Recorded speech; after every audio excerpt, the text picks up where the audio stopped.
Hello, everybody, and welcome to the Legacy Chat, the Legends of Vinyl Legacy Chat.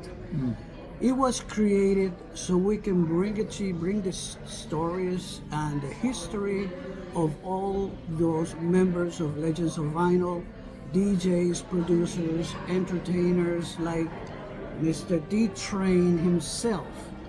And hello, how are you, my friend? My brother, good to see you, man. Thank you so much for stopping by. Thank you. It's a pleasure to see this gentleman. He's all over the map, and we are so happy for him because you continue the success that you created, and we are extremely happy. We all behind you 100%, as you well know. Oh, thank you, yeah. know? And what I like to do, Mr. Train, is that I love that. It's the third round. So check this out. What I like to do is I like to take you back a little bit into the early days when you were getting into the music, because I'm sure there was people involved with you who mentored you into becoming who you are now. Yeah. And so on, so take us to a little back and give us the good, the bad, and the ugly, as I usually call it. Well, and because this is not an interview, this is basically like right. This is basically like if you're in a couch laying down with a psychologist. Okay. Cool. So I'm not a psychologist right now. So anyways, do me a favor and let's welcome D Train and see what you can tell us. Well, thank you for having me, first of all, Lou. And, my journey started back when I was 15 years old. I sang in the church my whole life. And I wound up doing my first professional recording with Reverend Timothy Wright in the concert choir at 15 years old. And then after that, I got into football and started playing football for Erasmus High School. And that's where I earned the name D Train as a defensive tackle. They gave me the name because I hit guys real hard. So, You learn something new. You learn something. Flatbush Avenue in the building. So after that, I became very friendly with a good guy in the business who's very popular now, Will Downey. He was the captain of the bowling team. I was captain of the football team. And we came together as fast friends.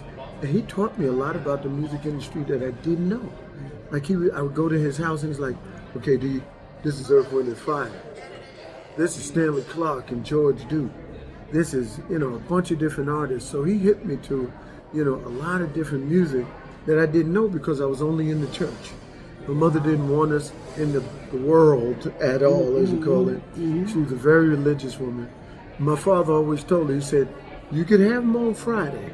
Saturday night, he's mine. We going to the Apollo. So my dad, once a month, he took me faithfully to the Apollo Theater. And he wanted me to compete in amateur hour because I could sing. My mother was not going to let that. He's not going to lose his soul, Raymond. He ain't going to lose his soul. He belonged to Jesus. So I lived with that until I was like 17 years old. Right. And then I started working with Merrill Lynch, Pierce, Finner, and Smith on Broadway. And I guess I was there for almost 2 years, 18, 19, yeah. And at 19 years old, I got a call from Will Downey to come down to the studio in Brooklyn, Sound Lab Studios. And I went down and I was singing one of his demos because at the time, Will was writing for Melba Moore. He was writing for Freddie Jackson, a lot of different people out of high school. He wasn't even in college yet. He wasn't at Virginia Union where he graduated from. He was in Erasmus High School, right, for these people. So I sing on the background of his demo, and this guy walks in. And I didn't know Hubert from a can of paint. And so Will comes into the vocal booth. D, I need you to do some step outs. I said, why? He goes, that's Hubert Eves. I said, and? He goes, no, that's the guy from M2, Okay, closer I get to you. Okay, Donny Hathaway, Roberta Flack, Norman Connors. Oh my. That's that dude. I was like, oh, okay. So I did my step out leads, and he was eating Chinese food. I'll never forget it. And then all of a sudden I started singing he took the chopsticks and put them down. Was like, and Hubert was always Joe Cool, you know. He wasn't gonna let you know what he was feeling or something like that. And later on, we exchanged numbers. I went over to his house, and he said, "Man, I love your voice." He said, "But I got this song, and all I got is a chorus." I said, "Okay, play it for me." And that's when you had those 1/4-inch reel-to-reel IPS out, right? Okay. So he had one in the corner, and it only recorded 4 tracks. So he had the music on too, and then he said, "Okay, will you sing on one?" So he said, "This is the chorus." I said, "What's the chorus?" He goes, "I stand up on cloud, and shout out loud, you're the one for me." That's all I got. I'll play the track. And he started playing the track. Yeah. And I'm grooving to it, and I said, "Give me a pen, man. Give me a pen." So he gave me a paper and some pad. I started writing. "With this new love I found, takes my feet up." And we gelled at that moment. We wrote "You're the One for Me" in an hour. Wow. In an hour. People don't realize most of our hits came up so smart. "Keep On." I went back over there another time. We wrote "Keep On." God. Because we were inspired by Jesse Jackson on "Keep On" when he was running for president. Keep hope alive. Keep hope alive. No So kidding. we wrote "Keep On," Yeah. you know, in respect to him, and also in remembrance of Shirley Chisholm running for president. People don't know Shirley Chisholm was, you know, Kamala wasn't the first one. Shirley Chisholm was in 1973. You know, and all the kids of color in Brooklyn and Manhattan, we gravitated to her, even though we knew it wasn't going to happen. It's 1973, and this is America. So, but that was the early stages of my career, and the wonderful thing about it, it evolved. It grew into different. It was like a plant. You know, I stayed in the music industry, opening up for Parliament Funkadelic, George Clinton, and those wild guys in the Barcades. We were on the Miller Sound Express, the truck that's a stage, the hottest acts, you'll be amazed, the biggest concerts going around. Come on and catch the stage, cause the Miller Sound Express. And everybody was on it, Atlantic Star, Midnight Star, D-Train, Peebo Bryson. People, right? People had no business on that. No, I'm just messing with you people. No, because you had a bunch of funk acts, and then you throw people in there with Feel the Fire, and people would be like, huh? But it was fun, because everybody loved people and they could sing. But after that, I left the business in 1988 because the music industry started evolving into another direction. True that, but yeah, I'm sorry to interrupt you, but I wanted to kind of go back a little bit because Sure. 1981 was, in my book, I mean, it was really intense. Yes. 80, 81, there's a lot of changes. All of these jockeys were kind of wondering what to do, but here you came with "You're the One," and obviously we know that, you know, Francois did the work on, produce actually. Right, right. You're the One on Prelude. And give us a little detail about that memory. How, Sure. you know, when you went to the studio, how was Prelude with you? Because I know that, I think in Europe was Epic, right? Yes. Epic was released, You're the One in Europe and Epic. And how was working with the people on Prelude? Who did you work with? Well, you know, Curtis, do you work with Curtis or do you work with Roy B? Who do you work with? Roy B, but not closely with Roy B. I was always up under Joey Bonner. Oh, yeah. They always stuck me with Joey. If they wanted me to do a promotional tour, it was like, D, you and Joey's going to stay at the Beverly Hilton. Every time I had to do Soul Train. Yeah. And I've done Soul Train 5 times in 2 countries. Wow. I did it 4 times in LA, 3 for Don Cornelius. The 4th one, he was grooming Shamar Moore to take over for him before he got his acting series. The 5th time was in London with Jeffrey Daniels. Okay. But the early stages, when I first met Francois K, was in Prelude Studios on East 14th Street where we did all our albums. Hubert handled most of the production. I didn't get to become real friendly with Francois because it was like, hey, how you doing? Nice meeting you, bap, bap, bap. He sits down to the console And I didn't know what remixing was. You know, I just came in, sang the songs, and went back to my mother's house because I was still living at home. Okay. So, So you were not really involved in the mixing of the song? no, not at all. On the first 3 albums on Prelude, I wasn't in the studio at all, other than singing the songs or writing extra lyrics in Hubert's house.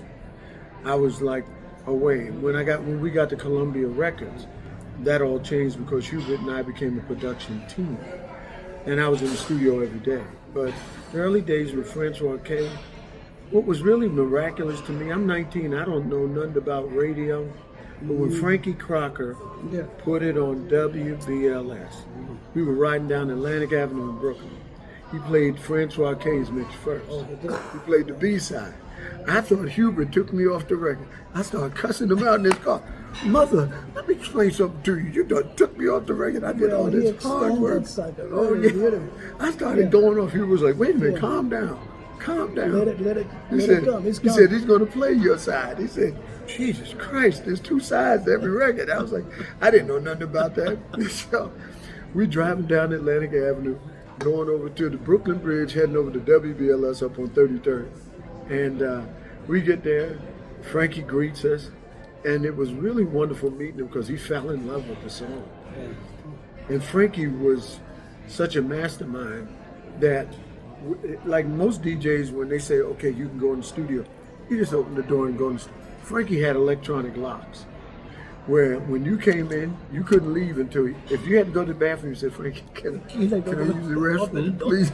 He had a remote control, chick, and that would unlock the door so you can get out the studio. And Frankie, at the end of every shift that he had 3 women sitting there waiting for him to pick which one. I was like, I said, you are like the poster.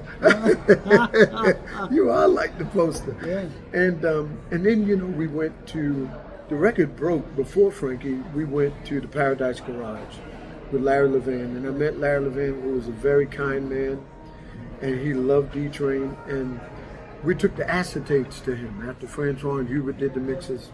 And I went with Hubert, and I didn't know nothing about the gay life anywhere, because I'm a church boy.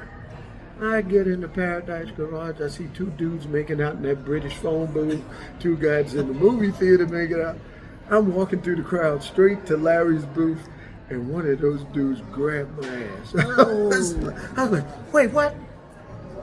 Who touched me? And I mean, he got a good old choice. He went, Can you do it again? He said, Mwah. Oh, baby. I was ready to fight. And then Hubert like, come on, let's get on up here to Larry. Let's get on up to Larry. So we get up to Larry, and Larry put it on. And when he put the record on, everybody came running out of the theater. The guys that were making out in the phone booth came running out. People were coming into the club. And it was like a bomb went off in the club. And he played that record for about 2 hours, over back to back, the record. Typical Larry, yeah. He would replay the song. I mean, it's like educating the crowd. Yeah. Sometimes the dance floor will be empty. Yeah, it didn't empty that night. And let me tell you, he will replay that song over and over, you know. He got that. It's just sidetracking here because it's history. Right. David Rodriguez from back in the day, he will do that. Right. And Larry was at least 4 years younger than David. Mm-hmm. And David used to come in and he would play the record. And if the dance floor would not react, you know, there's no reaction to it, he will pick up the needle with the volume up and will put it back again in the beginning. And he will do the same thing. Either you dance to it, because I'm telling you, the song is great. Right. And he will do it. Well, Larry did it a little bit more sophisticated than that, but totally understandable. Right. He had an ear for that. Absolutely. And at the time, there were people kind of club hopping from the garage to the Copa. Yep, to the Silver Funhouse. Shadow. The Funhouse was also, that's when Jelly Bean was at the Funhouse. The Underground down on 14th Street. The Underground, that was the Palladium. John Seglia. Yeah. Over there. So all of these clubs were really, really excited to have your voice and really kicking in, and people loved it. It was one of those records that impacted Well, you know what it did? And at the time I'm 19, so I didn't understand it. But Hubert is a musical genius. And if you listen to any D-Train records, before or since, there's never been keyboard work like that since. They might have been copies of it, which Marvin Schlachter purposely went out and did on Sharon Red's Beat the Street. He wanted Fred and them to cop Hubert's style. They couldn't do it because you'd have to get all the other elements of the way he thinks. And Hubert was a mastermind where it would take him 2 days to get a snare drum. He liked it. He liked the way pop producers produce. He loved the way Steely Dan produced. So he would take his time coming up with sounds. He would sit there for days. He might sit there for 6 hours coming up with a synth sound. And he would program the Prophet 5. All our stuff was programmed into the keyboard, so that way when we did it live, it came back exactly the way you heard it on the record. And see, my whole band, Hubert made sure everybody was a master musician. So when we went to hire our first band to go on the road, we started off with Craig Stewart, who was a brilliant drummer for McCoy Tyner, a bunch of different people. We got James Batten, who was the musical director for Billy Paul. James was a bad man. Yeah, then we got Fred McFarlane, who was all over the place in New York. Everybody knew him from Kinky Fox with Johnny Kemp and those guys. And then I got Dale Saunders from New Jersey. And we had Billy King, who used to also work with McCoy Tyner and a bunch of different jazz acts. So we had jazz and R&B cats all mixed in the band. Because the one thing I learned, which is sort of the difference of yesteryear and today, if the electricity goes off, all 4 of my keyboard players can sit down to a piano and play all the parts, and we can keep it moving. We can keep it moving. Guitars can grab his acoustic guitar, and we can do an acoustic set of D-Train. But here comes You're the One. Yeah. Then all of a sudden you came back almost immediately, I think, with Keep On. Keep On. Yeah. And I was like, wow, this is cool. I think there was an a cappella version of Keep On. I think there was an a cappella on a 12-inch somewhere. Okay. And I used to play the a cappella. You drop everything and just leave the a cappella. Wow. Well, it was just interesting. It was a nice, something great, something fresh for the people, for the audience who really were eating it up. You know what I'm saying? So what happened with Keep On? That was the Shep Pettibon, right? Yeah. What we did with Keep On, we've always tried to present a positive musical message because at the time, disco was fading out and dance music was fading in. It was going through the genre change again. And what happens is, as Donna Summer faded into the sunset and Gloria Gaynor kind of came out, then in marches Evelyn Champagne King and D-Train and artists like us and Franz Jolie and the Strikers and the Nick Strikers band and Bohannon and you know, guys like that. And what happens is that change was so evolutionary, it almost changed the music industry on its axle because disco continued. Because we're still at 120 beats per minute. We ain't slowing down. No. You know it. We ain't slowing down. So it was a compliment to what disco gave us beforehand. Right on. When Keep On came out, we just really, me being from the church, I wondered if I couldn't sing it in front of my mother, then I didn't want to sing it at all. My mother came to freaking Zanzibar in New Jersey with my father. So you met Hippie Torales. Oh, yes. Yes, sir. That was one of my first track dates, other than the Paradise Garage. And when I did my first track date there, I didn't know who was in the crowd. A lot of people from the industry. And it was just me and Hubert on stage, him with the keyboard and me with the microphone. So the first song, that's just when Keep On came out. I take the mic out the stand, I get ready to start singing, and the chord hit the floor, and I had the mic in my head. I was like, oh crap. M2 is standing right in front of the stage, front and center. Picks up the chord and said, go ahead, little brother, do your thing. And that night, he became my big brother. And we had a great show. But Keep On was written to uplift people. We wanted people not only the dance and the move and the feel, but if you're going to feel something, be proud of what you're feeling. Because I learned from, especially from being in church, everybody that came into the club didn't come in there feeling good.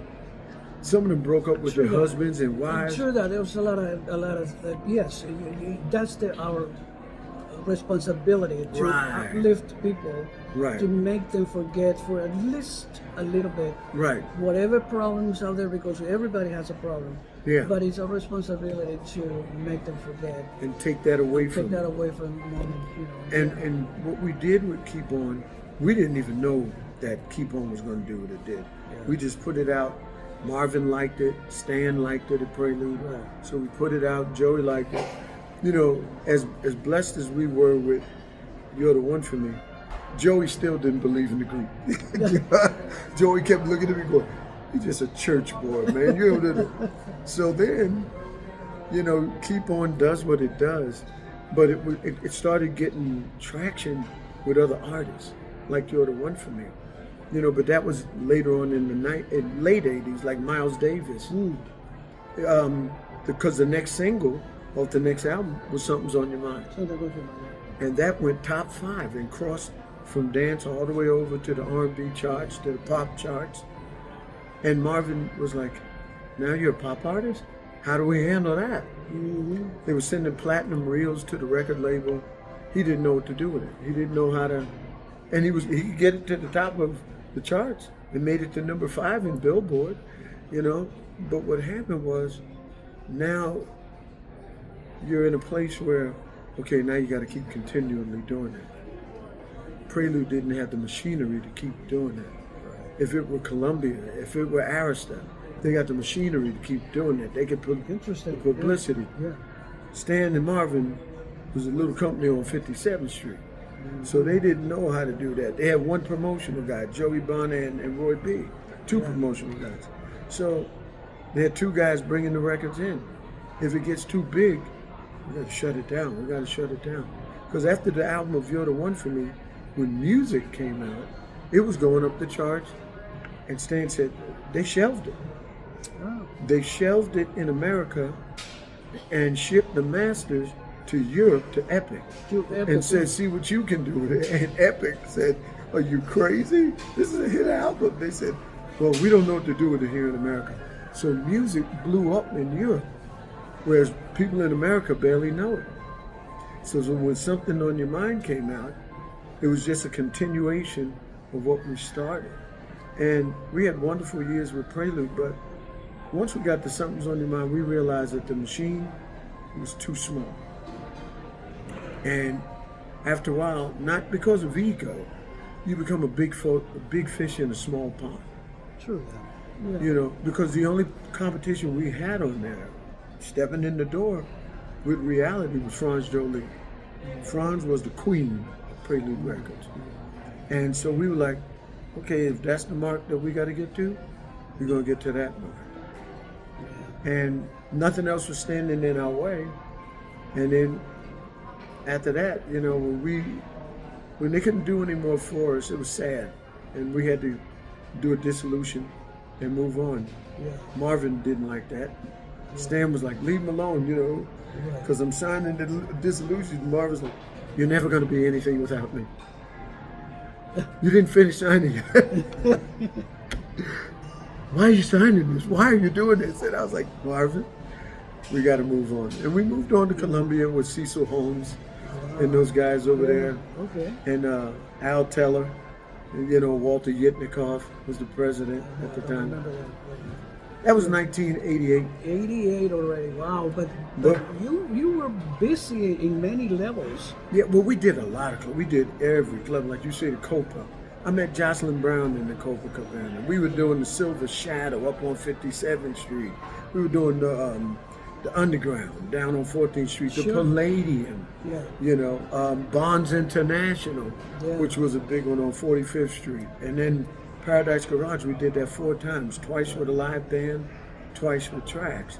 So, and then in between all of this, you juxtapose, you know, running back and forth to California doing Soul Train, which made the record even bigger. Absolutely. But what happened with us, in '88, we got called up because in '87, Mars Day and the Time came into the picture. Right. Prince. Yeah. Absolutely. And they wanted us to do a West Coast tour with Mars Day and the Time and Detroit.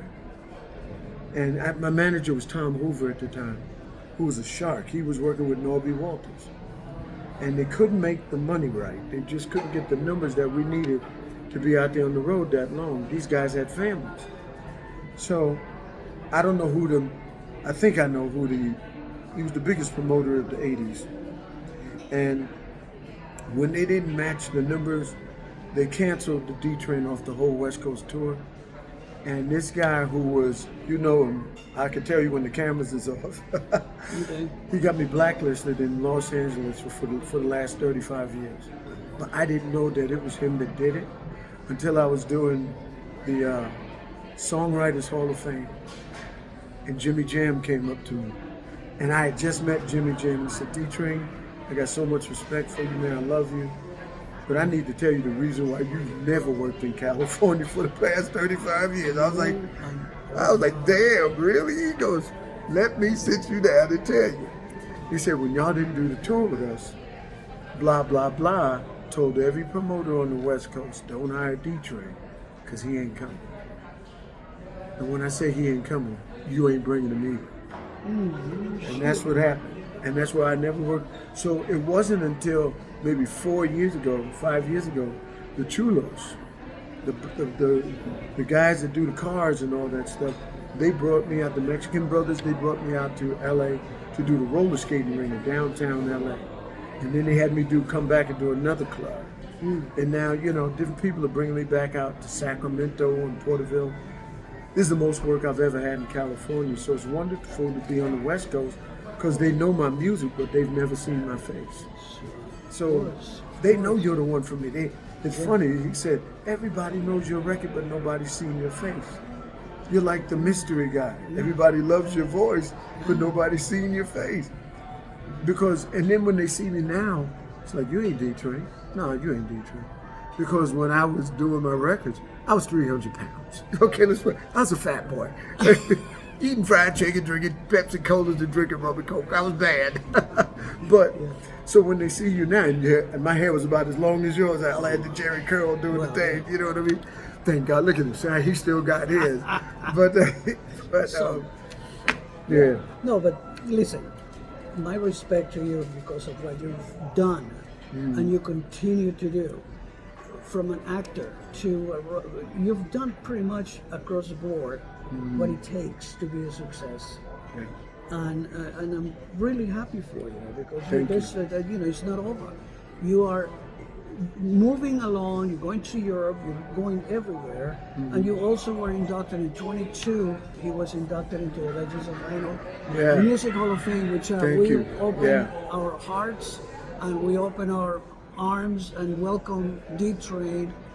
And it was an experience to see this gentleman work that crowd.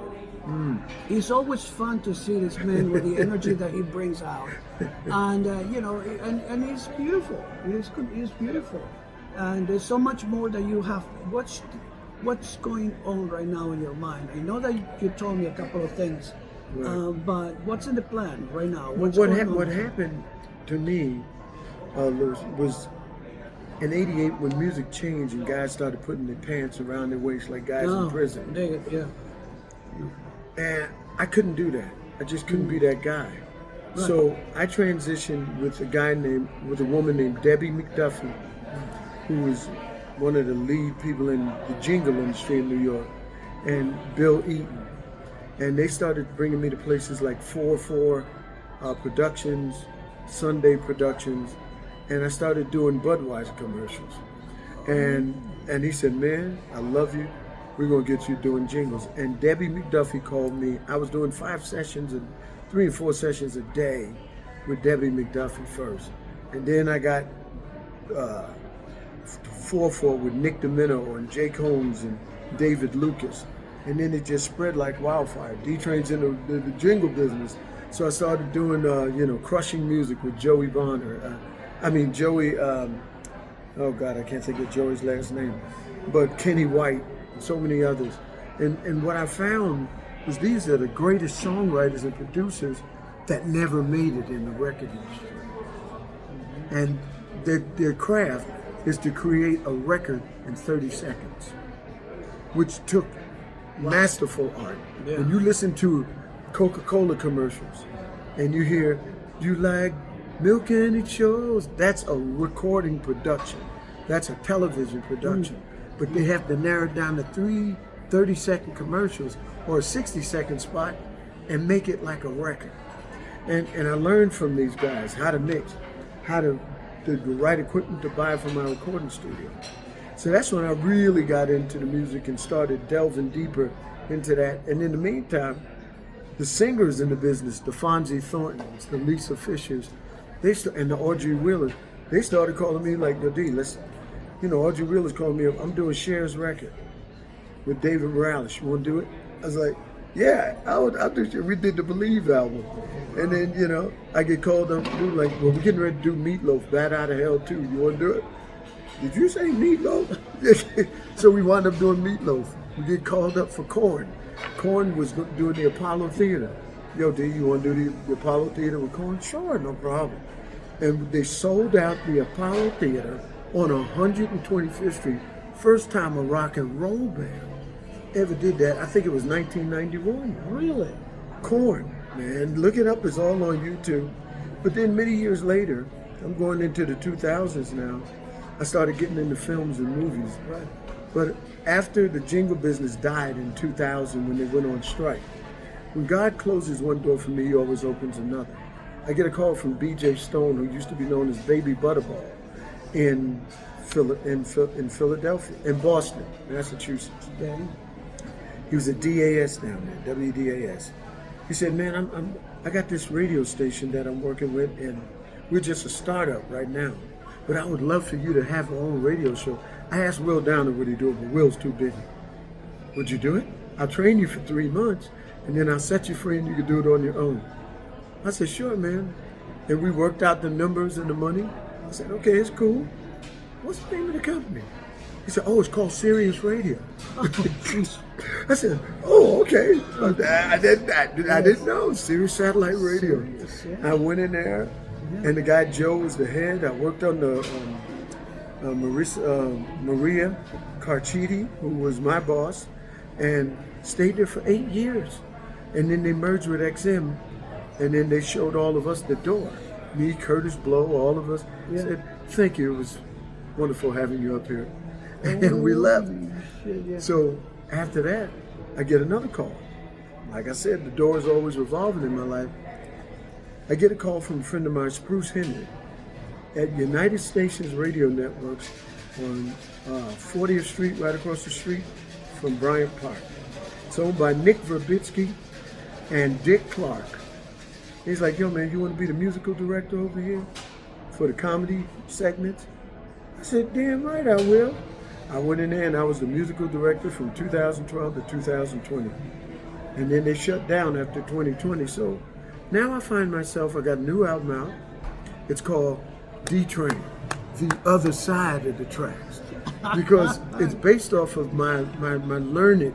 See, wisdom is lived. Knowledge is learned. And all of my learnedness from the funk years, to the club years, to the jingle business, to the radio business, I've learned every facet of the business that there is to know.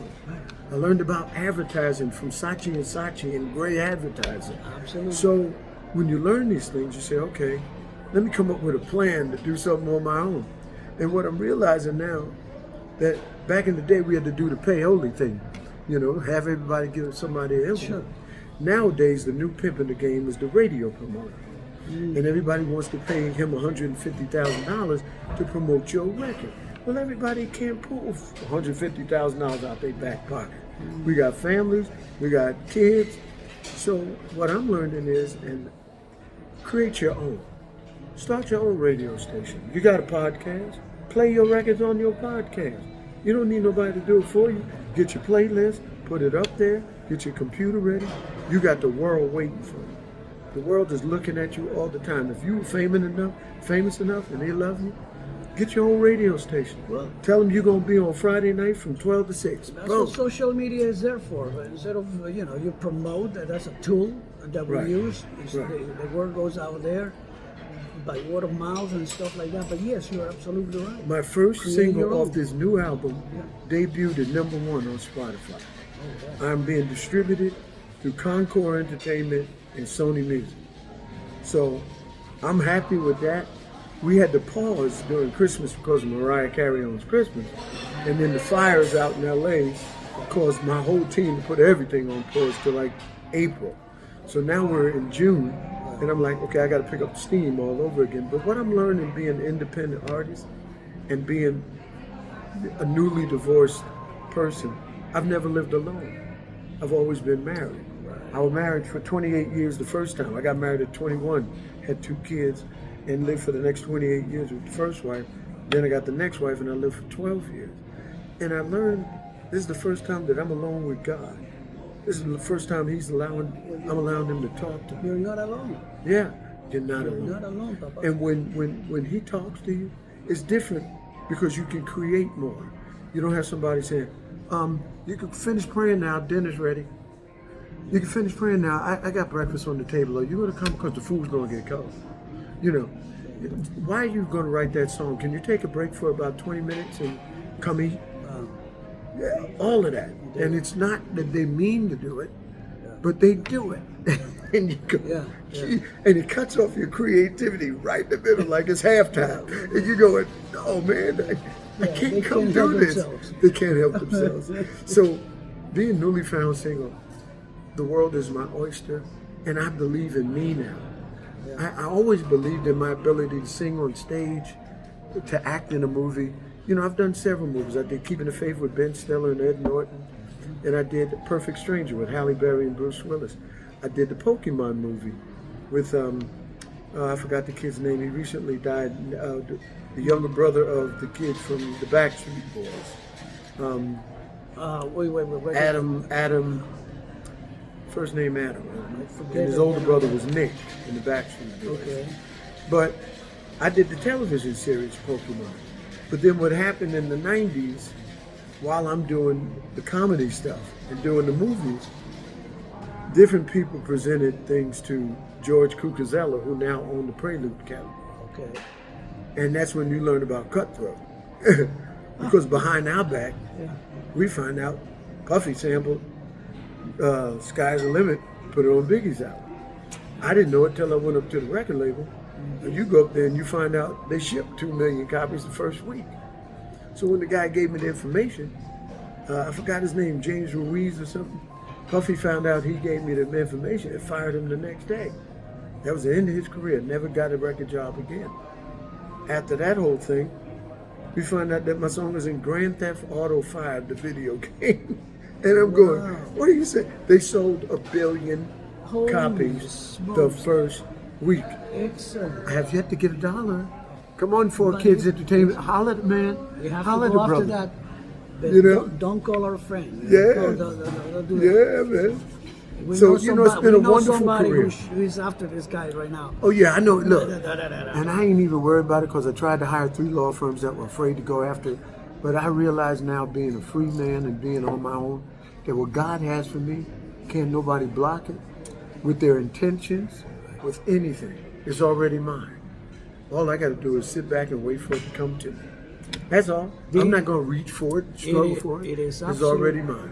Wonderful. It is a good thing. There's a reason for everything. Yep. And the doors, like you said, are opening, and they will continue to open. Amen. For you. You have a positive attitude, and it's a little bit about that too. If you have a positive attitude, the world comes to you. Right. If you put too many things, too many blocks into it, and you want this, it's kind of holds back. Right. I let it come to me. Right. And it has been that way as far as I can remember. Even as a kid, Right. I will allow things to come to me. If you force things, Right. they get messy. Oh, yeah. And even in business, I am very, I'm not aware. Oh, it's going to cost you this much. It's going to let it be.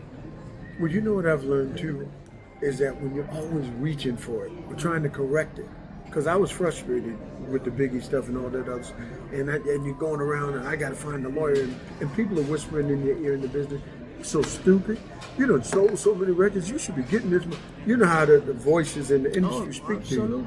And you feel like a chump. You feel like an idiot. But then I learned to sit down and be still and know that he's God. There's something when you be still and know that he's God.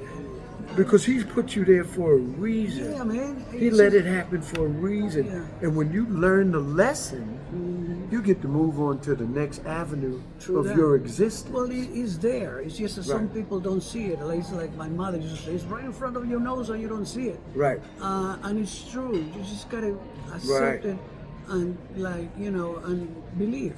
Believe that this is going to happen. Believe that it's already Imagine yours. it. If it's in your imagination, it's possible. And a lot of people have a problem with that. They live their life frustrated because they push it too much. And, I'm not preaching, I'm not saying that, but I believe.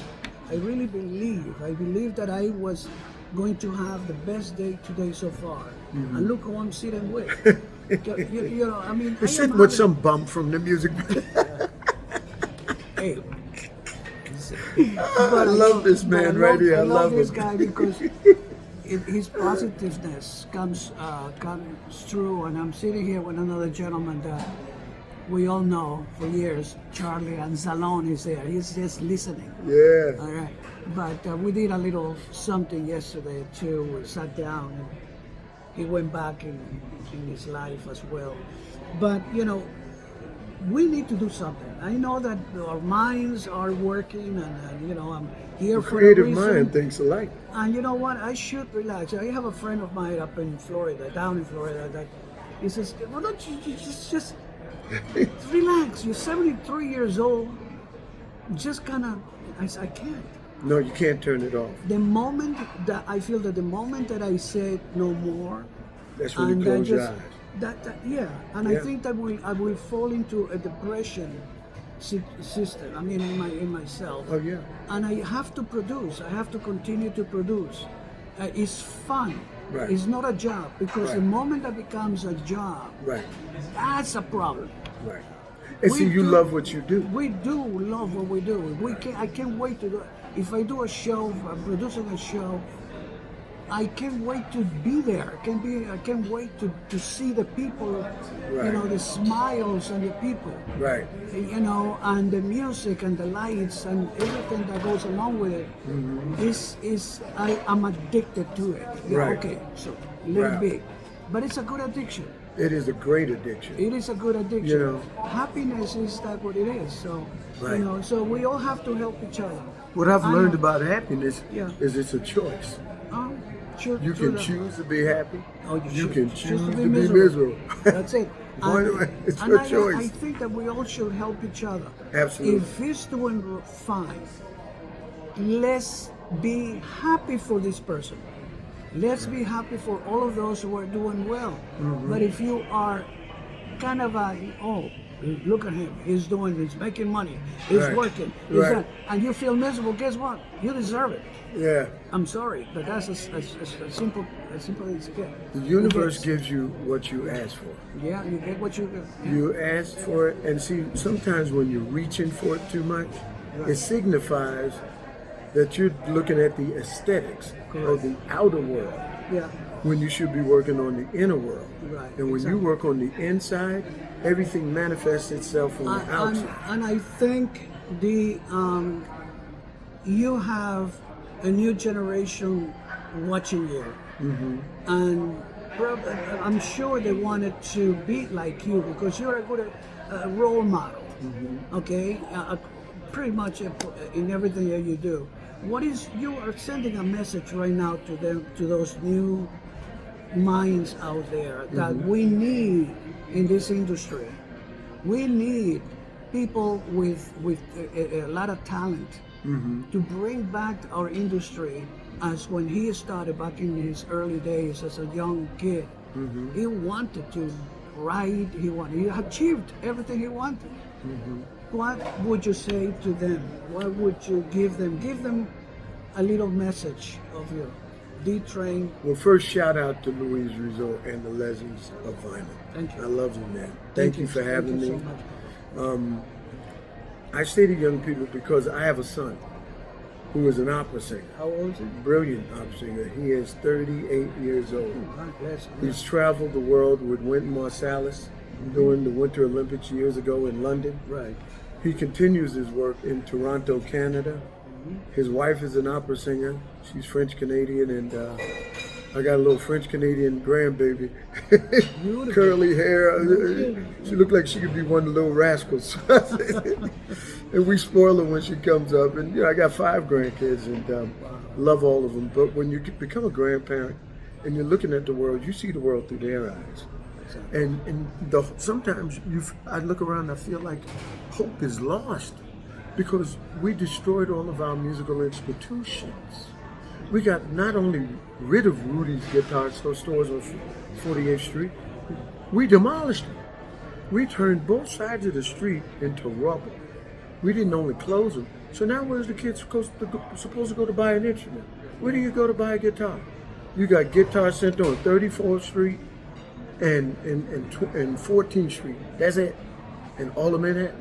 Other than that, it's B&H on 34th for those of you that live in New York. You know what I mean? I donate to a music school in Manhattan, Right.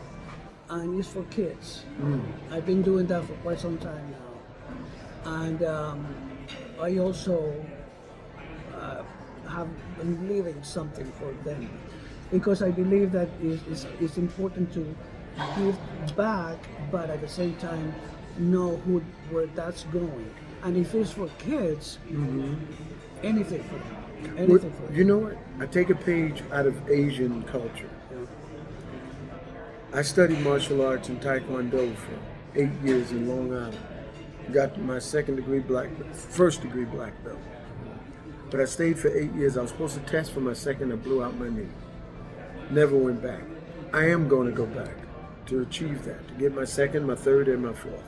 It's going to be painful as hell at 63, but I'm going to do it. Do it. That's one of the things that I soon to achieve.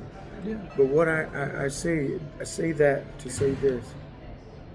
Whatever you want, whatever you're looking for, is looking for you.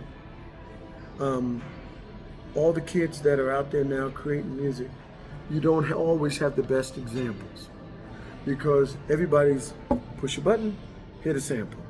Push a button, hit another sample. And then you have commercials saying, you don't need to learn how to play chords.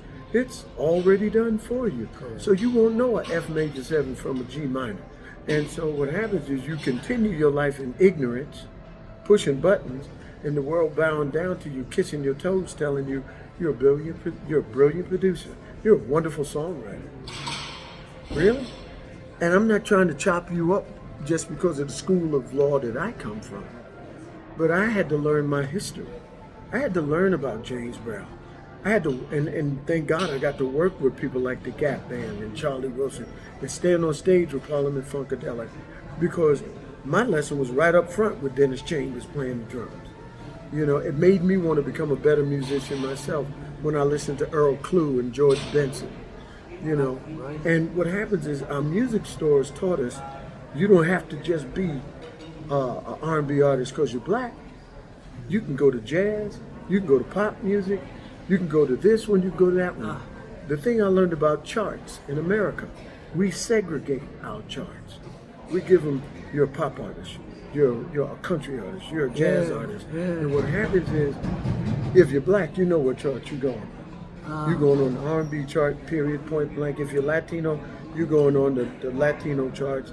They don't want to hear anything else you got to say. If you ain't doing rumba or Cubano music, they got a problem with you. So what happens is, we know that racism exists in our country. We know that it exists in the world. Don't let them put you in a room and lock the door on your destiny and tell you which door you can go out of and come into.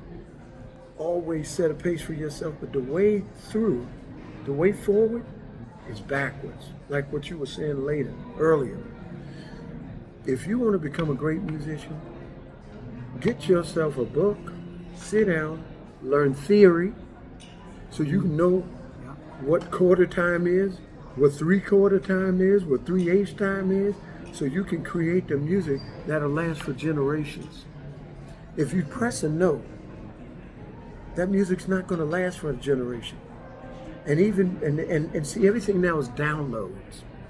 And I tell people when they come to my gigs, I can autograph your album, but I can't autograph a download. So you're on your own with that one. Keep your download. So, but what happens is, I tell the kids, learn your history. You have plenty of history. Go to the library, because we don't have music stores anymore. Thank God we still have libraries. Go to a bookstore. Get a music book. Learn how to play the guitar. Learn how to play the piano. You got YouTube. They're giving lessons on YouTube. They're free. Learn theory. Learn all of that on YouTube. And remember, music has no expiration date. Right. Learn Chat GPT and AI, so you don't need a promotional person or a publicist, because that's a thing of the past now with that new advent of technology. With AI and Chat GPT, there's your publicist, there's your personal assistant, all in one. All you got to do is go home and talk to it. That's right. And so, learn the way forward through backwards. Learn who was Aretha Franklin, who was James Brown, who was Elvis Presley, who was the Bee Gees, who was the Beach Boys. Yes. You know, who was Larry Levan. Depending on where you want to go, learn who that person was. You know, learn, who was Shep Pettibone. You know, learn what was Danceteria. You know, what were the clubs in New York Cities in the 60s, 70s, and 80s? Who were the people that ran them? Can I open up my own club nowadays?